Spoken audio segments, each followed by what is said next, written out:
7 bonnes raisons de choisir Voyage Antillais. Voyage Antillais est une agence antillaise depuis plus de 50 ans.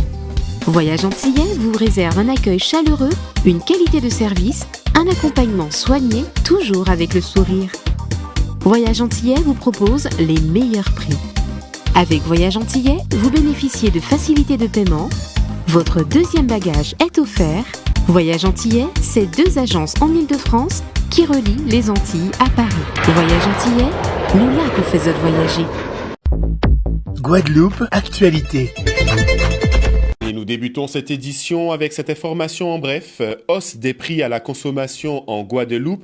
En janvier 2025, les prix à la consommation en Guadeloupe ont augmenté de 0,5% après une hausse de 0,2% en décembre 2024. Sur un an, l'inflation atteint donc 3%, un niveau supérieur à la moyenne nationale qui a atteint 1,7%. Cette hausse est principalement portée par les services, tandis que l'alimentation connaît une légère baisse de 0,2%. Les prix de l'énergie et des produits manufacturés, quant à eux, restent stables. Toujours en bref, évolution également des prix des carburants en Guadeloupe. Notez qu'à compter du 1er mars 2025, les prix des carburants en Guadeloupe connaîtront une nouvelle révision. Ces ajustements basés sur l'évolution des cours mondiaux du pétrole et du taux de change impacteront les prix du sans-plomb, du gazole et du gaz domestique. Les autorités rappellent que cette révision mensuelle vise à refléter au mieux les réalités du marché tout en maintenant une régulation adaptée aux consommateurs. Et nous débutons donc notre édition avec ce premier sujet. C'est, je vous le disais dans le sommaire, une immersion au cœur des enjeux économiques et culturels de la ville de Gourbert. La ville de Gourbert a accueilli le préfet de la Guadeloupe afin de lui présenter ses projets stratégiques. L'objectif est de mobiliser des financements de l'État et de l'Union européenne pour renforcer le développement économique et culturel de la commune. Une ambition forte portée par les élus et les acteurs locaux. C'est Olivier Félix qui nous en dit plus dans ce reportage. On a passé en revue les différents projets qu'on a. Il y a les projets de balisage et de zone de mouillage sur la plage de Rivière-Sens. On va parler de la carrière de Rivière-Sens. On va parler des autres projets de la bibliothèque, de tous les projets. Et nous, on regarde comment l'État peut aider et accompagner ces projets en expertise, en financement, à travers les différents fonds, le fonds vert, la DETR, la DECIL, etc. Donc c'est aider la commune et dire qu'on est là pour accompagner les projets. Et puis là, dans le cadre de la visite, on est ici sur le site de Capes-Dolé. Donc merci au docteur Pitard et à ses équipes de nous accueillir ce matin. C'est un site qu'on voit de l'extérieur. On est très impressionné quand on le visite par le caractère très très moderne de Capes-Dolé, où il y a eu beaucoup d'investissements qui ont été faits avec la puissance publique, avec le FEDER notamment. Il y a des nouvelles lignes, il y a des nouveaux systèmes de stockage, etc. Donc évidemment, avoir cette ressource ici, cette activité économique sur Gourbert, c'est quand même très très important. Il est important aussi de promotionner les porteurs de projets, les installer, mais aussi de voir aussi les références à Gourbert. C'est des entreprises des marques déposées, qui donnent de la visibilité à notre territoire. Il est important aussi avec le préfet de voir ce qui fait Gourbert, ce qui crée des emplois, de la richesse, et aussi comment les accompagner dans des projets, notamment avec des financements, on l'a vu, FEDER européens, comment étendre leur activité, donner de l'attractivité au territoire et faire en sorte aussi de pérenniser des emplois dans une conjoncture économique très difficile. Il n'y a jamais d'acquis et c'est une façon aussi de sensibiliser sur les enjeux de demain, sur la problématique de l'eau également. Donc on est dans une période faste, mais il faut anticiper les conjonctures économiques plus difficiles. Il faut trouver des financements, c'est des projets qui se font sur un temps relativement long. Montrer aussi, faire de la pédagogie à notre population. Rien ne se fait par baguette magique, mais qu'il faut des études, de la réflexion, aller chercher des fonds. Et c'est en ce sens qu'on a renforcé l'ingénierie de la ville pour porter ces projets et faire en sorte aussi que ce territoire balnéaire soit attractif au-delà d'autres points économiques du territoire, que Gourbert vit, mais aussi qu'on a cette envie aussi de s'installer. Donc, quelquefois, les investissements prennent du temps, mais c'est la réglementation française ou européenne. C'est aussi de la visibilité pour le territoire, pour la Guadeloupe, et c'est une manière aussi d'aller chercher des fonds pour porter des projets qui coûtent, sachant que la culture ne paie pas. Il faut faire en sorte que ce soit des activités non pas forcément rentables, mais qui couvrent au moins les dépenses, développement économique, touristique, mais aussi faire en sorte aussi que ça soit un instrument culturel pour le territoire de Gourbert, mais surtout plus largement du sud Bastère. Et prenons maintenant la direction de Sainte-Anne où une nouvelle voie verte reliant Maudette à la plage du Bourg est en construction. Cette voie verte sera dédiée aux cyclistes, aux piétons et aux joggeurs. Elle vise à favoriser la mobilité douce et à améliorer la qualité de vie des habitants. Ce projet, qui s'étendra sur 6 mois, marque une avancée importante dans l'aménagement du territoire. Un reportage signé Vianney Valverde. Nous sommes avec un projet de route de Guadeloupe, piste cyclable. Je dirais deuxième partie parce que nous avons une première partie de Castin à Franche que tout le monde découvre maintenant, qui n'est pas terminée. Ce même projet, nous l'aurons sur la partie du rivage, de rentrée de Maudette pour sortir sur l'autre rentrée de Maudette, traversant la section de Fontaisan. Je pense que de plus en plus, nous aurons ces parcours entre guillemets souples et sportifs en même temps, ces pistes cyclables, qui permettra précisément de la circulation des personnes avec des véhicules lents, comme la bicyclette, ou même les piétons qui pourront partager ce parcours-là. Donc c'est un projet important qui va démarrer incessamment sous peu, qui veut dire courant de mois de mars. Aujourd'hui, on avait une réunion avec l'ensemble de la population qui avait été conviée par l'intermédiaire de la ville de Sainte-Anne à un projet que la région porte et pour lequel donc, on a un appui au de Guadeloupe pour un déploiement d'un projet dans le mode actif et qui a pour intention de développer une voie verte. Donc c'est une voie où on va intégrer cyclistes, piétons, joggeurs sur le territoire de Sainte-Anne entre Maudette et du Rivage en premier abord. Je précise, c'est plutôt pour précisément les gens qui sont à vélo, les gens qui sont à pied, ils pourront circuler. Si les gens sortent du bourg de Sainte-Anne, ils peuvent aller à Franche tranquillement. Ils peuvent sortir de lotissement de Franche, descendre au bourg. Eh c'est pareil pour la deuxième partie. Les gens qui sortent du bourg, du Rivage, ils peuvent se rendre en toute sécurité, surtout aller à Maudette, au carrefour de Maudette, en traversant la nationale qui descend sur Fontaisan. Alors au public, il a été présenté quand même donc, le périmètre des travaux. On a également abordé toutes les problématiques qu'on peut retrouver en termes d'accidentologie sur le territoire. Et à travers ça, donc, porter vraiment en sensibilisation donc, les usagers à revoir un peu ce report modal et faire en sorte que nous ayons quand même un partage de la route qui soit un peu plus sécuritaire et faire en sorte que l'espace public soit un espace où la cohabitation soit beaucoup plus souple. La porte de Sainte-Anne, c'est l'entrée de Fontaisan. L'entrée de Sainte-Anne, c'est pas du Rivage. L'entrée de Sainte-Anne, la porte de Sainte-Anne, c'est Fontaisan. Et je le dis haut et fort. Donc nous allons avoir des affichages, des signalétiques, que Sainte-Anne est, je dirais, une entrée convenable pour la nationale et évidemment toute la ville de Sainte-Anne. Alors on a plusieurs phases de travaux. Donc la phase qui nous concerne actuellement est portée sur 3 à 6 mois entre l'espace du Rivage, Fontaisan à du Rivage. Donc j'espère que vous l'aurez bien noté, l'entrée de Sainte-Anne, c'est Fontaisan. Poursuivons avec ce concours d'éloquence à l'Université des Antilles. Hier et aujourd'hui, l'Université des Antilles a accueilli un concours d'éloquence où les étudiants ont démontré leur capacité à manier la parole avec talent et conviction. Une belle mise en avant du pouvoir des mots et de la prise de parole en public. Un concours porté notamment par l'association Temix. Retour sur ces 2 journées riches en échanges et en argumentation avec Solène Fèvre.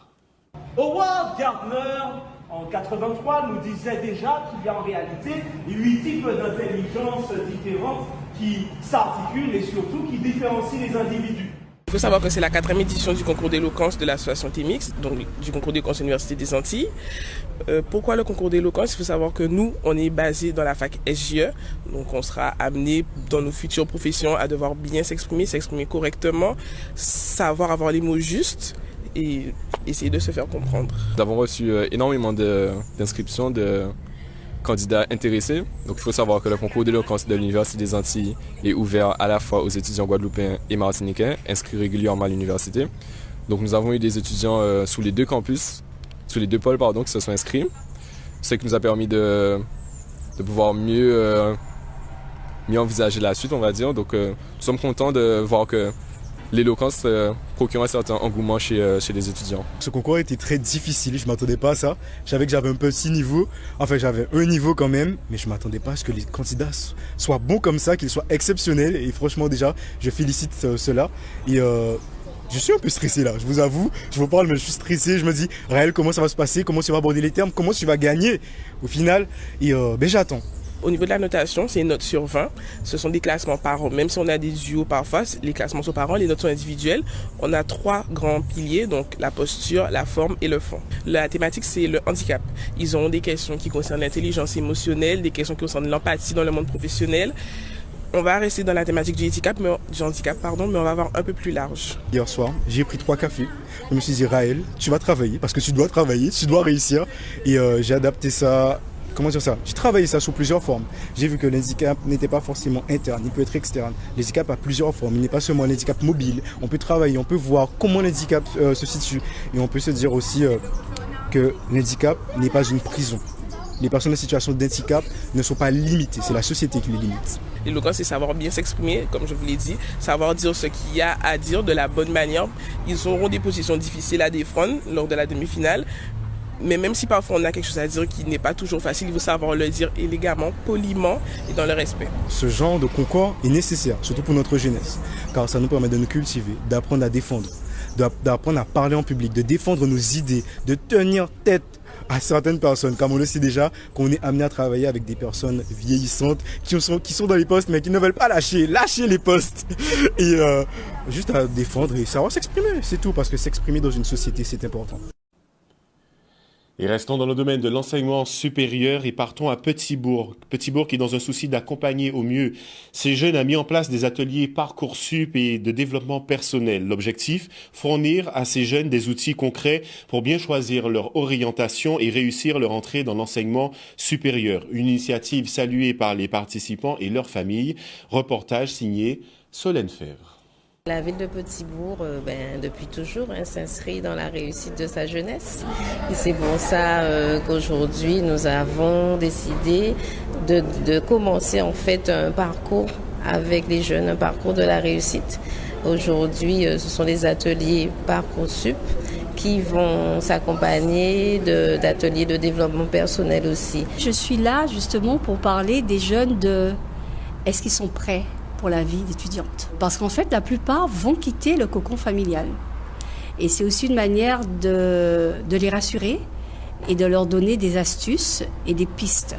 Alors aujourd'hui, on a parlé de l'après, de ce que j'ai maintenant et de ce que je risque d'avoir. À partir d'un quiz sur cette thématique, et en travaillant cette thématique-là, on va sortir, chacun va avoir leur profil d'étudiant. L'objectif, c'est d'apprendre à prendre conscience de ses forces, à prendre conscience de son potentiel et ne pas toujours se juger, ne pas toujours retenir ce qui est difficile.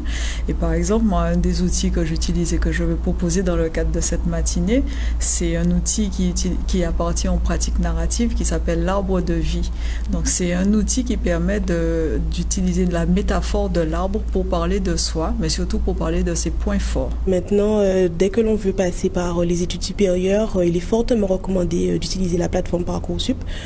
Tous les établissements publics sont dessus, certains établissements privés également, pas tous, mais c'est vrai que c'est vraiment une étape incontournable. Nous savons bien que de plus en plus on parle de la jeunesse de manière un peu décriée. Donc justement, afin de nous permettre vraiment d'être dans notre rôle d'encadrant, d'éducateur, d'accompagnement, au niveau de la ville, nous essayons de leur permettre de trouver leur voie avec des professionnels le plus souvent, ou des loisirs aussi, ça nous arrive, mais en tout cas qu'ils trouvent leur place au sein de la cité. Il faut savoir qu'en complément en fait de l'action que nous menons aujourd'hui, nous allons également, à partir de la semaine prochaine, entre le 6 et le 13 mars, organiser des ateliers Parcoursup au sein de nos locaux, au 2 boulevard Légitimus à Pointe-à-Pitre. Et le rendez-vous est donné sans transition. Le manioc, élément central du patrimoine culinaire guadeloupéen, a été mis en avant à l'école Cayajo de Goyave. Les élèves ont présenté des films qu'ils ont réalisés ainsi que des créations gastronomiques autour de cette racine ancestrale. Une manière originale et ludique d'apprendre en valorisant notamment la culture locale. Hugues Oxybran, fondateur de 100% Zeb, nous en parle au micro de Grégory Laps. Il y a une expression créole qui dit métamanioc. Qui connaît cette expression-là? Métamanioc, c'est quoi métamanioc? Et avec les collégiens, on voulait travailler le manioc avec comme point de départ l'expression métamanioc. Le métamanioc, c'est l'expert de quelque chose, donc je voulais qu'ils deviennent experts dans le manioc. Et donc en fait, ils ont appris à planter, à récolter, à transformer et surtout à cuisiner le manioc. Donc je voulais qu'ils partagent ça avec les autres de l'école. Donc ils ont fait un expo show, c'est-à-dire un exposé où ils présentent de façon sensorielle tout ce qu'ils ont fait. Il y a 4 stands, un stand où ils montrent leurs films, un stand où ils vont montrer aussi, ils vont déguster, un stand où ils vont montrer la plante de A à Z et un stand où ils vont expliquer en détail comment on déshydrate, comment on fermente, etc. Récolter, semer, enfin ils ont tout fait de A à Z et Hugues les supervise à ce niveau-là. Et c'est vraiment donc comme notre collège est un collège où on travaille par projet, donc c'est Hugues qui a eu l'idée, l'initiative de clôturer leur période 3 en sciences sur cette expo show. J'ai bien aimé la vidéo et ça nous expliquait comment récolter le manioc et comment le cuisiner. Est-ce qu'il y en a dans le jardin de l'école? Je suis pas sûre. Je crois qu'on a du manioc, mais pas du camanioc dans le jardin. Au début, quand on parle de jardinage, ils pensent tout de suite que c'est quelque chose, on va se salir, c'est tout. Après, à un moment donné, ils se sont amusés à travailler ce produit-là et ils sont fiers de le présenter aujourd'hui. Oui, il y en a beaucoup qui ont découvert et qui ont découvert que pour avoir la farine, il y avait beaucoup de travail avant quand même. J'en ai déjà mangé plein de fois. Mon papy, il a un jardin à la maison et il a du camanioc. Nous, on présente la farine de manioc, Victoria. Je gérais l'exposé origine et définition. Donc la définition du manioc, ses origines, d'où il vient. Il vient du Brésil, de l'Amérique du Sud et aussi de l'Amérique centrale. Moi, je m'occupais de déshydrater le manioc pour mon ami Canel, qui n'est malheureusement pas là. Si tu écoutes ça, Canel, désolé que tu ne sois pas là. Voilà. Un petit diplôme. Est-ce qu'on va leur remettre leur diplôme? Oui.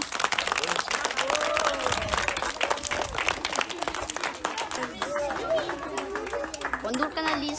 Bonjour papa. Bonjour Canalis. Ouais.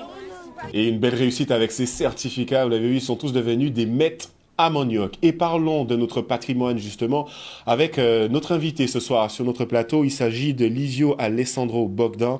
Vous êtes vice-président de la Ligue de Fouet. On va parler de la 2e édition de ce concours, ce championnat qui devient mythique en Guadeloupe, hein, ce championnat de fouet, pété de fouette, comme on a dit pour cette édition 2025. Je le disais, 2e édition, bonsoir.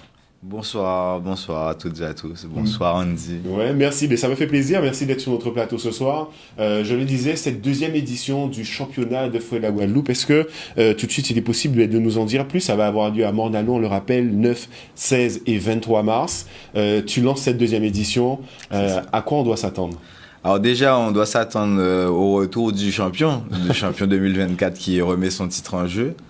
Beaucoup de compétitions, plus de diversité dans les candidats, puisque l'année dernière, c'est vrai que c'était surtout des candidats de Akio et si je ne dis pas de bêtises, de Mascaclé, qui étaient vraiment lisses. Après, on en avait d'autres, mais c'est vrai que cette année, il y a vraiment une représentation des groupes à peau qui est différente dans les candidats. Et notre première candidate, qui va vous surprendre, femme. Et je pense que le public, il faut être prêt. Il faut être prêt, il faut être présent. C'est ça, soyez présents parce que c'est vraiment une compétition qu'on veut inscrire dans le calendrier des compétitions sportives guadeloupéennes. C'est une compétition qui existe depuis l'année dernière et où on veut vraiment amener la performance. Et en fait, la compétition existe déjà dans la rue. Maintenant, c'est cadré qu'on essaie de la cadrer. Donc, en fait, tous ces gens qui ont participé à la compétition dans la rue là.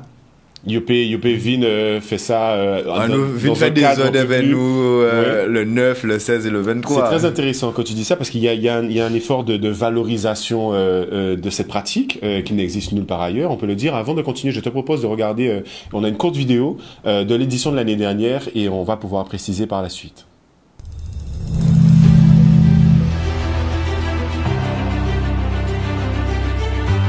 Il a coupé les cheveux. Jordan.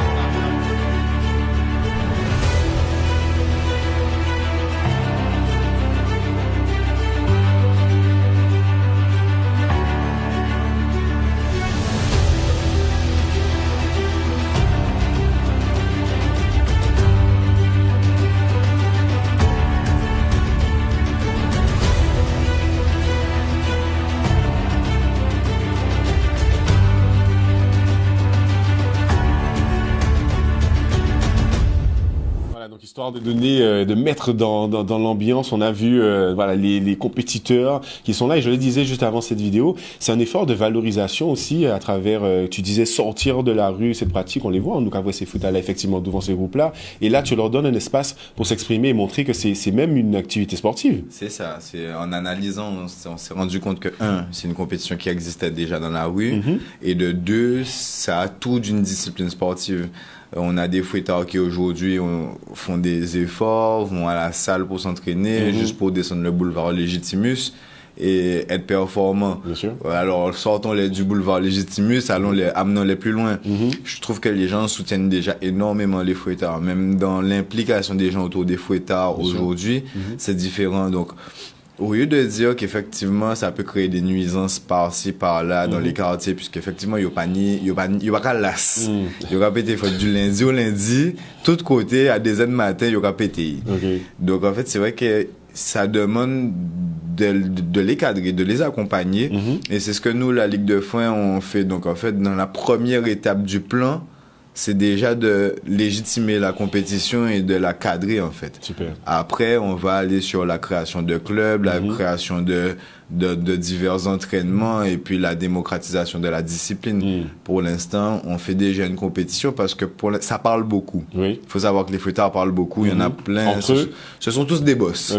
Par contre, là, il y a on se charrie beaucoup. C'est ça, il y en a, ils sont tous arrogants, mais il y a un champion. Et je le répéterai toujours, il y aura toujours qu'un champion, c'est celui qui aura gagné le championnat. Alors, ceux qui parlent, tant qu'ils ne sont pas inscrits, pour moi, ce sont des parleurs, de beaux parleurs arrogants. Pour l'instant, la compétition, tant que c'était dans la rue, on pouvait supposer. Mais aujourd'hui, il y a un cadre, il y a un règlement, et en fait, il y a juste à venir régler et faire les... C'est une façon de venir leur dire, de toute façon, venez dans un cadre fait pour ça, effectivement, pour qu'on sache Kim Moon a pété. Et comme ça, on va arrêter de parler inutilement, on saura clairement. On le rappelle, on le disait. D'ailleurs, il y a un prix à gagner, ça aussi, c'est important. Le premier prix est quand même de 500 €. Alors, c'est pas négligeable. Rectification, 500 € de récompense, mais qui se répartissent sur les trois du palmarès, mais quand même 300 € pour le premier, ensuite 150 € pour le deuxième et 50 € de cadeau pour le troisième. Donc c'est pas négligeable et c'est pour des fouettards qui viennent péter des fouets. Ben oui. Mais c'est peut-être l'occasion, puisque tu as l'antenne, de faire un appel également aux partenaires, parce que c'est comme ça aussi qu'on offre des prix, et encourager, accompagner ce type d'action. On le rappelle, 9, 16 et 23 mars, c'est aussi une manière de garantir de meilleurs prix pour ceux qui vont concourir. C'est ça, soutenir vraiment le développement de l'association parce qu'on en a besoin. Aujourd'hui, on a trouvé des partenaires qui ont su nous faire confiance et on ne demande que ça, puisque finalement, comme vous avez pu voir autour de la vidéo, si vous venez, vous pourrez l'observer encore. Vous verrez qu'on met les moyens. On est une équipe de jeunes très dynamiques qui mettons les moyens pour faire un beau championnat. Donc, il n'y a aucune raison de ne pas soutenir ce genre d'initiative. Bon, mais écoute, j'espère que le message est en train de passer. Pour s'inscrire, tout se passe donc sur le site internet championnatdefouet.com. C'est ça. On a rappelé les prix. Ça se passe où à Morne-à-l'Eau exactement? Alors, ça se passe à l'espace culturel Creole Factory à Saint-Giron à Morne-à-l'Eau, et le 9, 16 et 23 mars, les gens, il faut surtout pas rater ça, surtout la finale. C'est un lieu bien connu. Ne pas dire ça, c'est à Casar. C'est une raison de le dire, puisque tu as créé cet espace aussi pour valoriser notre culture. En tout cas, merci Livio de t'être arrêté sur notre plateau. Bon championnat, et nous vrai Kimoun a pété fouette pour de bon, non seulement en Larila, mais aussi en championnat là. Bonne soirée. Merci à tous. Et on poursuit donc toujours avec cette thématique carnavalesque pour le coup, avec ce défilé carnavalesque inclusif avec les membres des foyers d'accueil Mathias Forbin et les Pélicans. Une occasion pour eux de défiler aussi dans les rues et de participer à cette grande fête populaire. Tout de suite, le reportage signé Grégory Laps. Nous avons deux structures différentes. Ça permet aux différents acteurs de ce projet de pouvoir communiquer ensemble, se connaître. Donc voilà, partager cet événement qui est traditionnel. Donc on essaie de les inclure dans la société guadeloupéenne à travers nos actions. Ça fait pratiquement 2 mois qu'ils sont dessus à essayer d'organiser les choses. Et puis c'est aussi de la réflexion depuis un moment sur qu'est-ce qu'on va mettre en thème, la coordination avec le foyer Les Pélicans pour savoir un petit peu comment les choses vont se dérouler. Et puis ça finit par aboutir à quelque chose que vous voyez là aujourd'hui. Pour eux, en fait, ce jour-là est très important puisque beaucoup d'entre eux ne peuvent pas se déplacer, ne peuvent pas, avec leur famille, vivre ce moment. Donc nous, on leur permet de vivre ce moment-là. On a surtout voulu mettre un point sur la vie chère. Donc, je ne sais pas si vous avez remarqué au niveau des costumes et tout. Donc, la vie chère, c'est vrai que c'est cher. C'est aussi cher pour eux. Donc, on s'est vraiment taxé dessus. On leur a demandé leur avis en fonction de ce qui se passe dans l'instant présent, on va dire. Et du coup, ils nous ont dit, habiter là trop cher. On a choisi ce thème-là. C'était compliqué, on va dire, oui, pour fabriquer les costumes. Après, nous, c'est vrai qu'au module de BMAO, le Pélican, on a fait vraiment avec de la récupération. Donc, tout ce qui est briques de lait, briques de jus, pots de yaourt, etc. pour vraiment montrer, en fait, que la vie est chère et qu'on ne peut pas fabriquer, aller acheter des costumes, des tissus, etc. Donc, c'est vrai que ils étaient très impatients puisque lorsqu'ils voient un peu le mouvement et tout. Mais en tout cas, on a arrivé à une finalité et c'est l'essentiel.